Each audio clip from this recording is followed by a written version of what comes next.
আমি আছি আলহামদুলিল্লাহ। আগামী পরশুদিন ঈদ, সবাইকে জানাচ্ছি ঈদ মুবারক এবং সবাইকে আমার বাড়িতে ঈদের দাওয়াত।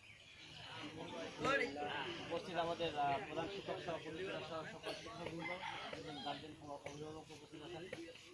সবাইকে আমি আমার পক্ষ থেকে ঈদের শুভেচ্ছা এবং আমার বাড়িতে সকলের ঈদ দাওয়াত। সবাই আমরা অবশ্যই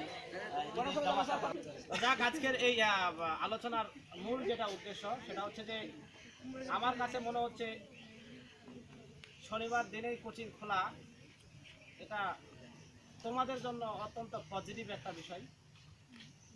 বিশেষ করে যারা জেএসসি পরীক্ষার্থী, এসএসসি পরীক্ষার্থী, পিএসসি পরীক্ষার্থী, তাদের জন্য খুবই গুরুত্বপূর্ণ একটা বিষয় শনিবারেই কোচিং খোলা।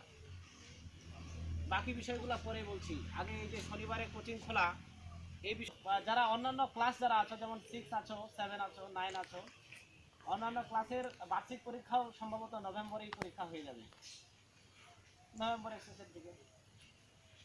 যদি হিসাব করি তাহলে ফাইনাল পরীক্ষার সময় কিন্তু একেবারেই আমাদের খুব কম, খুব অল্প একটা সময়।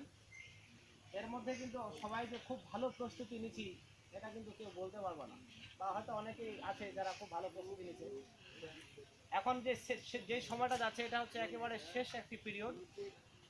আমাদের বাংলা ভাষায় একটা কথা আছে, প্রবাদ বাক্য, যে শেষ ভালো যার ভালো থাকে। তো এই শেষ সময়টাতে যারা ভালো করার প্রয়াস যাদের মধ্যে থাকবে, যাদের চেষ্টা থাকবে ভালো করার, তারাই ভালো করবে শেষ পর্যন্ত। হয়তো দেখা গেলো আগে পড়ছে ভালোভাবে কিন্তু এখন গা ঢিলা দিয়ে দিছে, এখন পড়াশোনা করছে না, এদের কিন্তু রেজাল্ট শেষ মুহূর্তে ভালো হবে না। আবার দেখা গেছে আগে আগে সময়গুলো নষ্ট করছে কিন্তু এখন তার বুঝ হয়েছে, খেয়াল মানে তার এখন বোধ হয়েছে যে আমার সময় নষ্ট করেছি, এখন আর সময় নষ্ট করা যাবে না। এই বোধ শক্তি থেকে সে দ্বিগুণ উৎসাহ উদ্দীপনা নিয়ে পড়াশোনা শুরু করছে, তার রেজাল্ট অবশ্যই ভালো হবে। আর যারা আগেও পড়াশোনা করেছে ভালোভাবে, যারা আগেও পড়াশোনা করছে, এখনও যারা আরও বেশি ভালো করে পড়াশোনা করবে, তাদের ব্যাপারে শুধু এটুকুই বলবো, তুমি নিশ্চিত থাকো তোমার রেজাল্ট 100% ভালো। কারণ আমরা তো মনে করো তোমাদের এখানে আমি এই যে শারমিনকে একটা কথা বলছিলাম কোথাও ক্লাসে, আমাদের ক্লাস 8-এ, যে আমার ওই জায়গায় ক্লাস 8-এর প্রায় 30 জন, এখানে তোমরা প্রায় 60 জন, 30-60-90 জন স্টুডেন্টের মধ্যে আমার গবেষণায়, আমার থিওরিতে, আমার থিসিসে শারমিন হচ্ছে বেস্ট 90 জনের মধ্যে। তাহলে তাকে যে আমি কথাটা বলছি, 90 জন স্টুডেন্টের মধ্যে ফার্স্ট হওয়া মানে 4টে জনের কথা নয়। আমার ওখানে কিন্তু 1 roll number, 2 roll number, 3 roll নম্বরের স্টুডেন্ট আছে, বাট আমার চিন্তায় আমি এবার দেখতে পাচ্ছি যে এবারে শারমিনই বেস্ট। আর যদি দ্বিতীয় অবস্থানে রাখি তাহলে রিপনকে রাখতে হয় দ্বিতীয়।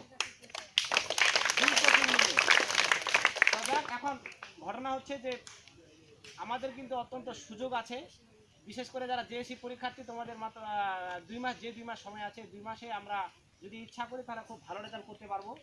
তো এই জন্য শনিবারে যেহেতু ক্লাস শুরু, শনিবারে যেন প্রত্যেকটা স্টুডেন্টেই উপস্থিত হয়, প্রত্যেকটা স্টুডেন্টেই।